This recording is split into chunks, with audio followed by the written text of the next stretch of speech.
समझ लो कि ये वो कंटेंट है ना बेटा जो आपको कहीं जल्दी मिलता नहीं है। ब्लूम्स टैक्सोनॉमी, क्या है ब्लूम्स टैक्सोनॉमी? क्या आपके पास ब्लूम्स टैक्सोनॉमी क्या है भाई? ध्यान से समझिएगा, ये न्यू मॉडल है, ये न्यू मॉडल है, ये न्यू मॉडल है और ये हमारा ओल्ड मॉडल है। क्या है? ये हमारा ओल्ड मॉडल है। ठीक है, चलिए इसमें देखिएगा, सबसे पहले हमारा क्या होता है बेटा? नॉलेज। क्या होता है? नॉलेज। फिर होता है कॉम्प्रीहेंशन, फिर होता है एप्लीकेशन, फिर होता है एनालिसिस, फिर सिंथेसिस, फिर इवेल्युएशन। अब ध्यान देना, सबसे पहले जो होता है ना बेटा नॉलेज होता है। क्या होता है? सबसे पहले नॉलेज, ज्ञान, यानी कि ये हमारा लोअर लेवल है। क्या है? लोअर लेवल है। और जो इवेल्युएशन है, जिसकी हम समीक्षा करते हैं, जिसपे हम क्या करते हैं? मूल्यांकन करते हैं, वो हमारा होता है हायर लेवल। क्या होता है? Higher level. अब देखो डायरेक्ट क्वेश्चन आता है ब्लूम्स टैक्सोनॉमी से। क्या आता है कि भाई ब्लूम्स टैक्सोनॉमी के 6 चरणों का नाम बताइए। तो knowledge, comprehension, application, analysis, synthesis and evaluation.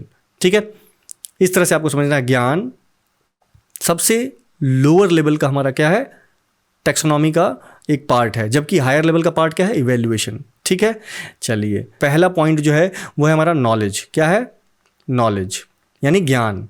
Knowledge, knowledge किसको डिफाइन करता है बेटा? ज्ञान को। यानी जो भी नॉलेज की बात करेगा, जो ज्ञान की बात करेगा, वो सबसे पहला उद्देश्य होता है किसी भी लर्निंग ऑब्जेक्टिव का। ठीक है, दूसरा हमारे पास जो उद्देश्य है वो है कॉम्प्रीहेंशन। कॉम्प्रीहेंशन, अब देखो कॉम्प्रीहेंशन में बहुत सारी चीज़ें हैं, समझिएगा, जिसमें हमको डिवाइड करना है ना, डिवाइड करना यानी आवंटित करना, किसी चीज़ को असाइन करना यानी निर्दिष्ट करना, किसी चीज़ को डिस्क्राइब करना, किसी चीज़ को कैसे हम वर्गीकृत करते हैं, किसी चीज़ को कैसे नामित करते हैं, किसी चीज़ को कैसे चर्चा करना, ये सारी चीज़ें किस में आती हैं?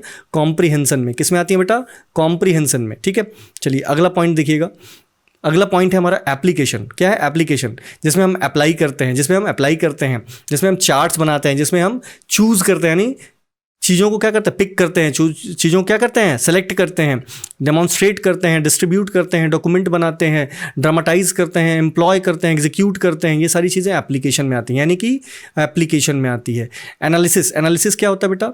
जब हम चीज़ों को क्या करते हैं? एनालाइज करते हैं, उसका कैलकुलेशन करते हैं, उसका कैटेगराइज करते हैं, कंपेयर करते हैं, उसका कंट्रास्ट देखते हैं, उसको क्रिटिसाइज करते हैं। ठीक है, उसको डिटरमाइन करते हैं, उसका अंतर देखते हैं, भेदभाव करते हैं, भेद समझते हैं, जांचते हैं, प्रयोग करते हैं। ये सारी चीज़ें एनालिसिस में आती हैं। ठीक है, समझ में आ रहा है बेटा आपको?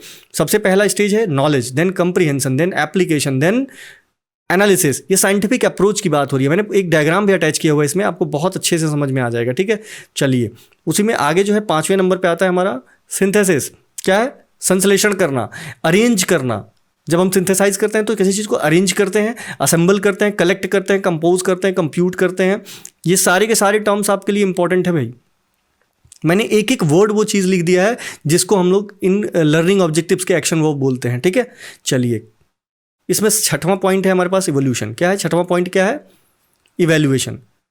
तो 6वां पॉइंट है हमारे पास इवैल्यूएशन, अप्रेज करना। इवैल्यूएशन क्या होता है भाई? जिसको हम क्या बोलते हैं? मूल्यांकन। क्या बोलते हैं? मूल्यांकन।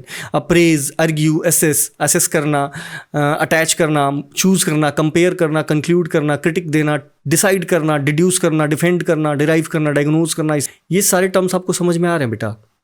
अगर जो ये नहीं आ रहा है तो मैं आपको आगे एक डायग्राम से समझाता हूँ। क्या है? डायग्राम से समझाता हूँ। चलो भाई आ जाओ।